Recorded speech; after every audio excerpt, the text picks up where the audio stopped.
क्या अमेरिका से बचाना है, इंग्लैंड से बचाना है, चाइना से बचाना है, बांग्लादेश से, पाकिस्तान से बचाना है? हाँ। किससे बचाना है संविधान?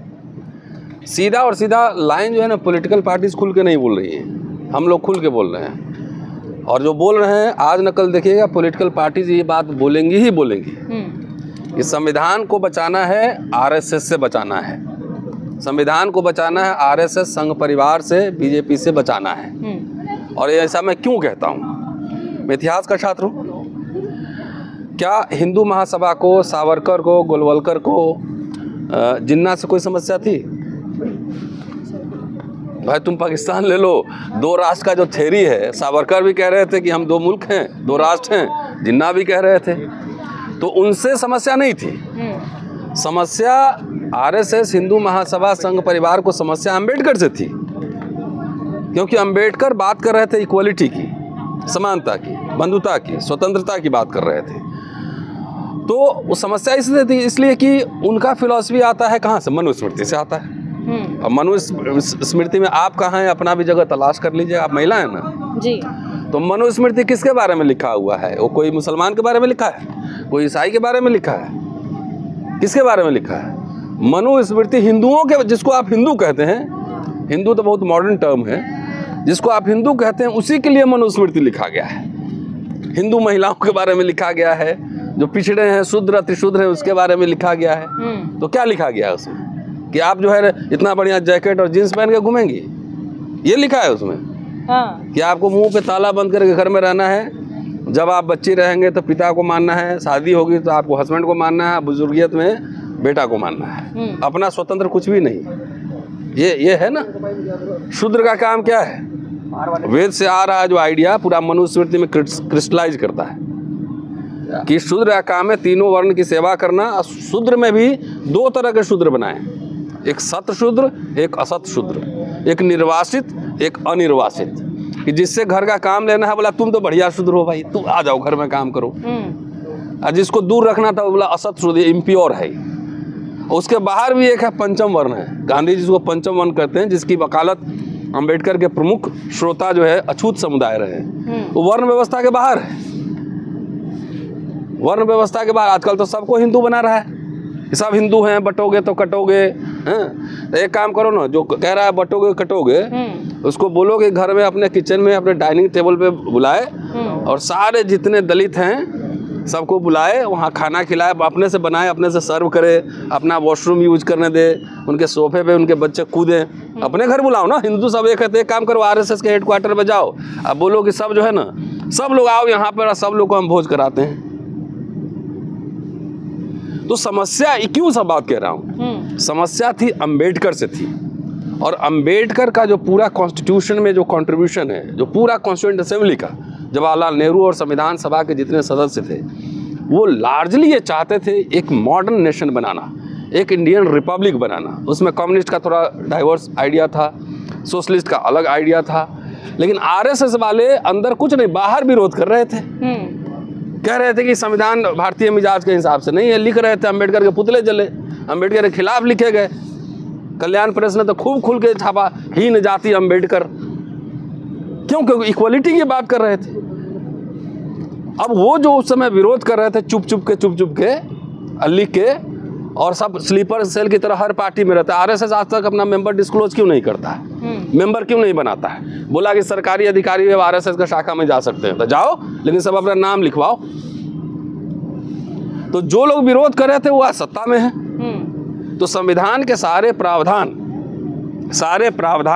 धीरे धीरे संविधान खत्म करने की घोषणा नहीं होगी मैडम।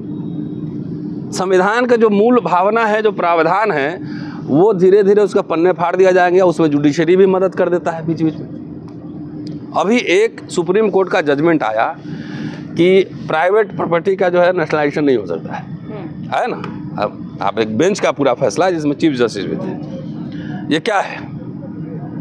आपकी ज़मीन लेके हम अडानी को दे सकते हैं, लेकिन गरीबों को अगर भूमि बांटना हो तो हम ज़मीन का अधिग्रहण नहीं कर सकते। ये पूरा आइडिया जो सोशलिस्ट पैटर्न था, जो इंदिरा गांधी ने जमींदारी उन्मूलन ख़त्म किया, या इंदिरा गांधी ने प्री पर्स ख़त्म किया, या बैंक का नेशनल, उसके खिलाफ है ये। उसमें जिस लेवल पे कांग्रेस पार्टी को ही बोलना चाहिए था वो भी नहीं बोल पाई। मैंने आज अगर सुना होगा आपने तो मैंने क्या कहा है कि आप लोग को जोर से इंदिरा गांधी का नाम याद नहीं आता है। उसने जो इंदिरा गांधी ने जो किए थे काम वो तो लैंडमार्क है पूरे भारत के इतिहास में। वो पूरा अंबेडकर का जो आइडिया था, जवाहरलाल नेहरू का जो आइडिया था, उसको ज़मीन पे उला रही थी। गरीबों को भूमि बांटो, नौकरी दो, फ्री में शिक्षा। आप बताओ, ये रिपब्लिक है, डेमोक्रेसी है, इंडियन कॉन्स्टिट्यूशन से रिपब्लिक है ना। और उस पर जो हमला हो रहा है हिंदू राष्ट्रवादियों का, तो रिपब्लिक की जगह क्या बनाना चाह रहा है? बार बार सर हिंसक घटनाएं हो रही हैं, हिंदू मुस्लिम करने की देश में कोशिश की जा रही है। ताज़ा मामला संभल का है। नहीं, वो तो करेगा ही करेगा। इसमें हम बार बार आप लोग को ये बात कह रहे हैं कि बिल्ली को दे रहे हैं कबूतर की रखवाली। आप आरएसएस बीजेपी से उम्मीद क्यों करते हैं कोई नहीं करेगा? उसका यूएसपी यही है। गोलवलकर की किताब जो बंच ऑफ थॉट में क्या लिखा है, उसका पहला शत्रु कौन है? मुसलमान। दूसरा कौन है? ईसाई। तीसरा कौन है? कम्युनिस्ट। लेकिन असली शत्रु जिसको समझता है उसके बारे में नहीं बोला कुछ भी। असली शत्रु दलित लोग हैं कि उनको तो रखना है बंगले में, हिंदू बंगले में रखना है, लेकिन कहाँ रखना है? ड्राइंग रूम में नहीं, स्टाफ क्वार्टर में पीछे। उसके वो असली शत्रु वो है, क्योंकि पढ़ा लिखा लोग वो इसको जवाब दे रहा है, वो मनुस्मृति को नहीं मानता है, वो समानता की बात कर रहा है, संविधान की बात कर रहा है, लिबर्टी की बात कर रहा है, वो है असली शत्रु। इसलिए संविधान अगर ख़त्म होगा तो सबसे ज़्यादा नुकसान दलितों का होना है। ये तो यहाँ है ना, मियाँ जी के ढाबे में तो वहाँ जाके करीम में तो सब पंडित जी भी खा लेते हैं, नहीं जी? अल जवाहिर, करीम, बढ़िया बढ़िया रेस्टोरेंट में सब खाते हैं। दलित का रेस्टोरेंट खुलेगा तो कोई जाएगा खाने? जाटव रेस्टोरेंट कहाँ गया? जाटव रेस्टोरेंट में कोई जाएगा खाने हैं?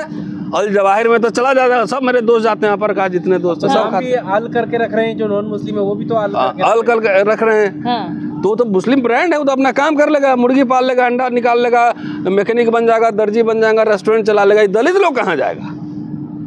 इसके पास ना जमींदारी है, ना पैसा है, ना इंडस्ट्री है, कुछ नहीं है, सिर्फ एक नौकरी है। नौकरी खत्म, खेल खत्म। फिर भी सर बार बार मस्जिद के नीचे मंदिर तलाशा जा रहा है। हम तो नौकरी पे कोई बात नहीं करेगा, रोजगार पे बात नहीं करेगा। अब तो भाई आप लोग जानिए, हम लोग तो रोज ही बात कर रहे हैं कि भैया ऐसा है ना, अगर तुमको खोदना ही है ना थोड़ा डीप खोदो, थोड़ा और ज्यादा खोदो। हाँ, उसके नीचे जो निकलेगा वही दे दो वापस। क्या निकलेगा? बुद्ध विहार, बौद्ध मठ निकलेगा, गारंटी कह रहा हूँ। जितना अयोध्या में जो बना है अभी मंदिर, उसके नीचे से जो निकला है खाली दिखा दे, पब्लिक डिस्प्ले कर दे। हम थोड़ी कह रहे हैं। काशी प्रसाद जायसवाल तो राष्ट्रवादी इतिहासकार थे, उन्होंने कहा कि जो रामेश्वर धाम है वो बुद्धिस्ट टेम्पल है, जगन्नाथपुरी बुद्धिस्ट टेम्पल है, तो खोदना ही है तो तबियत से खोद लो। तो आप भी खोदने की बात कर रहे हैं? हाँ तो करो ना, फिर आधा नहीं फिर। अगर देखिए ये पूरा बखेरा खड़ा किया हुआ है सुप्रीम कोर्ट का। जब 91 में ये बात आगे हो गई थी सेटल कि 47 के बाद जो जहाँ है वहीं रहेगा, रहेगा ना। ये बीज बाबरी मस्जिद के समय में ईश्वर ने उनको ज्ञान दिया था, संविधान ने ज्ञान नहीं दिया था। हैं? तो सारा बखेरा सुप्रीम कोर्ट का खड़ा किया हुआ है। इसलिए मैं कह रहा हूँ ना, संघी सरकार है, संघियों से और सारे संस्थाओं पे कब्जा है, कोर्ट से लेके विश्वविद्यालय से लेके मीडिया से लेके हर जगह कब्जा है। तो इनसे बचाना है राष्ट्र को, रिपब्लिक को, इनसे बचाना है संविधान को। जितने सुप्रीम कोर्ट के आदेश आए हैं आप 5 साल उठाओ, SC/ST एक्ट पर, रोस्टर पर, नीट पर, EWS पर, राम जन्मभूमि बाबरी मस्जिद पर, भावनाओं से होता है जजमेंट। भावना से जजमेंट होता है। दिल जुड़ा हुआ था ना उनका जुड़ा हुआ था ना। तो फिर बाहर जाके करते ना, सुप्रीम कोर्ट में बैठ के क्यों किए थे? अब संविधान की शपथ लेके गए थे वहां पर। तो इसलिए कह रहा हूं कि इनसे बचाना है इस इंडियन रिपब्लिक को, कॉन्स्टिट्यूशन को। तो हिंदू मुसलमान करेगा ही करेगा। और दूसरी बात, जितने बीजेपी के नेता हैं उनके बच्चे नहीं जा रहे हैं धर्म की रक्षा करने, जा रहे हैं। अमित शाह का बेटा गया था धर्म की रक्षा करने, मंदिर ढूंढने। नड्डा का बेटा गया है ढूंढने, राजनाथ सिंह का बेटा गया है ढूंढने, रविशंकर प्रसाद का बेटा गया है ढूंढने, शिवराज सिंह चौहान का बेटा अमेरिका में पढ़ रहा है, इनके बच्चे पढ़ रहे हैं अमेरिका इंग्लैंड में। हिंदू धर्म के ठेकेदारी दे दिया, दलित पिछड़ा सबको दिया हुआ है। नहीं, तुम अपने बच्चे का स्कूल कॉलेज यूनिवर्सिटी देख ले, रोजगार खत्म हो रहा है, कटोरा ले खेत में भीख मांगना पड़ेगा, नहीं पता है? ये मैं खास तौर से दलितों को कह रहा हूँ, और दलित लोग को वैचारिक कुटाई में खूब कर रहा हूँ। एक हुक्मरान बनने का नशा उतारो पहले, पहले जाके स्कूल में पढ़ाई हो रहा है कि नहीं? संभल की घटना में तो दलितों का कोई रोल है ही नहीं, वहाँ तो सिर्फ एक ही पक्ष है। नहीं, वो नहीं कह रहा मैं भाई, धर्म की रक्षा में कौन है पहले ये बताओ मुझे। और तो ये हालत हो गई है कि पिछली बार एक पंडित जी मरे थे उधर बहराइच में, गोपाल मिश्रा। हाँ, अब तो ये हाल हो गई है कि आरएसएस वालों ने पंडितों को भी दंगा, जो कि शिष्य माने जाते थे, विद्या देने वाला ज्ञानी, अब वो भी दंगा में जा रहा है। ये तो हालत हो गया। दंगा करने वाला भी ब्राह्मण था, मरने वाला भी ब्राह्मण था। तो अब तो ब्राह्मण भी दंगाई हो रहा है मैडम। अब तो ज्ञानी पुरुष था ना, तब दंगा में क्यों जा रहा है? ये हालत मुल्क का कर दिया है। जो बुद्धिजीवी अपने आप को बुद्धिजीवी वर्ग कर रहा था, अब तो कम से कम दलित पिछड़ों में थोड़ा सा अकल आ जाए हम लोग के बोलने से कि भैया बच्चा का स्कूल है कि नहीं, पहले ये देख लो, खाने वाने का है कि नहीं देख लो, नहीं तो जाकर मजदूरी करना पड़ेगा। तो वो तो अब ब्राह्मण को भी दंगाई बना रहा है लोग। सोच लीजिए मुल्क किस दिशा में जा रहा है। इसलिए संविधान की रक्षा भारत का जो नागरिक है, जो रिपब्लिक में विश्वास करता है, सबको करनी चाहिए, और दलित को विशेष रूप से करनी चाहिए। एएसआई की टीम सर एक बार जाती है, जांच करके आ जाती है, दोबारा जाने की क्या जरूरत पड़ी? और गई तो गई, अगर जांच ठेठ भाषा में समझाना पड़ेगा। सैया भाई कोतवाल तो डर काहेगा? सैया कोतवाले जब हैं तो काहे का डर है? जब मुख्यमंत्री हमारा, पुलिस हमारा, प्रशासन हमारा, कोर्ट हमारा, दुनिया हमारा, मीडिया हमारा, तो जो मर्जी है करो, कौन पूछने वाला है? एएसआई की टीम के साथ एक हिंदू संगठन क्या कर रहा था? नारेबाजी हो रही थी, जानबूझ के करवाया जा रहा है क्या? तो फिर तो वो एएसआई के ऑफिसर से पूछना चाहिए ना कि तुम्हारे साथ ये लोग कैसे गया, कैसे गया, पूछना चाहिए ना। जब कहें कि सैया भाई कोतवाल, तो सब जब तुम्हारा ही है, अब तो ये देश के लोगों को, नागरिकों को और पॉलिटिकल पार्टीज को सोचना हो। देखो, मुसलमान इस देश में कभी मुसलमान को अपना नेता नहीं माना। ओवैसी साहब अभी भी हल्ला कर रहे हैं, लेकिन उनको नेता नहीं मान रहा है। मुसलमानों ने हिंदुओं को अपना नेता माना, चाहे जवाहरलाल नेहरू हो, लालू प्रसाद यादव हो, चाहे मुलायम सिंह यादव हो, चाहे अखिलेश यादव हो, तेजस्वी हो। ये इनकी जिम्मेदारी है कि मुसलमानों की रक्षा करें। नहीं तो अम्बेडकर का लाइन कोट कर रहा हूँ, वॉल्यूम 40 पेज नंबर 409 कि अल्पसंख्यक विस्फोटक शक्ति होते हैं। अल्पसंख्यक और बहुसंख्यक का फर्क नहीं है, एकसार हो जाए। ये निर्भर करता है कि बहुसंख्यक कैसा व्यवहार करता है। अगर बहुसंख्यक बढ़िया व्यवहार करेगा तो अल्पसंख्यकवाद और बहुसंख्यकवाद मिट जाएगा। लेकिन यहाँ क्या हो रहा है? आरएसएस वाले कह रहे हैं कि ये विपक्षियों ने कराया है, उपचुनाव की हताशा है, ये जानबूझकर सौहार्द खराब किया जा रहा है। उनको तो कहना है ना, एक वो कंडेम किए हैं जो सांप्रदायिक हिंसा हो रहा है, उस पर आरएसएस का 100 मुंह है। इधर से ही बोलेगा, इधर से ही बोलेगा, किसी का कोई कंडेम नहीं करेगा। मोहन भागवत तो खुद कह रहे हैं कि क्या जरूरत है मस्जिदों को खोदने की? कोई जरूरत नहीं है मस्जिदों के नीचे मंदिर ढूंढने की, शिवलिंग ढूंढने की। उसकी भर्त्सना किए हैं। जो बात बोले ना, उसका दूसरा संगठन दूसरा काम करता है। हाँ, विश्व हिंदू परिषद दूसरा काम करेगा, हिंदू महासभा दूसरा काम करेगा, गांधी जी को गोली मरवाएगा इसे पुतला में। उसमें कभी आया स्टेटमेंट? इनकी लीला समझिए। इसलिए आरएसएस को समझना, पढ़ना बेहद जरूरी है। सब गुपचुप काम करता है। अभी सरकार बदल जाएगी ना, ये सब बिल में भाग जाएगा। मुसलमान क्या करें? मुसलमान को क्या करना है? हिंदुओं को करना है, जो करना है उसकी रक्षा भी हिंदुओं को ही करनी है। हमारा तो मुसलमान जा रहा है ना, जा रहा है ना, तो बाकी जो वोट ले रहे हैं मुसलमानों को, वो क्या कर रहे हैं? वो सवाल उनसे ना पूछिए भाई। इसके लिए उत्तर प्रदेश बंद क्यों नहीं आह्वान हुआ? सड़क पे लोग क्यों नहीं आए? खाली वोट चाहिए? ट्विटर पे तो बोला है ना। नहीं, ट्विटर पे बोलने से क्या होता है? कौन लोग आएगा? अब बहुत आप बुलवा लिए, बताइए। जो आ रहा है वो मारा जा रहा है, गोली खा गई ना। नहीं, सवाल है कितने गोली चलाओगे? अंग्रेज भी, जनरल डायर भी गोली चला रहा था, लोग लड़े ना। पत्थर नहीं रख सकते आप अपनी छत पे, कार्रवाई हो जाएगी आपके खिलाफ अगर आप संभल में रहते हैं। अच्छा, ये बुलडोजर और गोली जो है खाली मुसलमानों को पहचानता है? ईंट पत्थर मुसलमानों का दिखता है? कहने पत्थरबाजी उन्हीं लोगों ने की थी। वो तो सब वीडियो आ जाएगा धीरे धीरे। किसने की थी वो सब आ जाएगा धीरे धीरे। जानबूझ के वहाँ पे, शिमला में भी हो रहा है, हर जगह हो रहा है।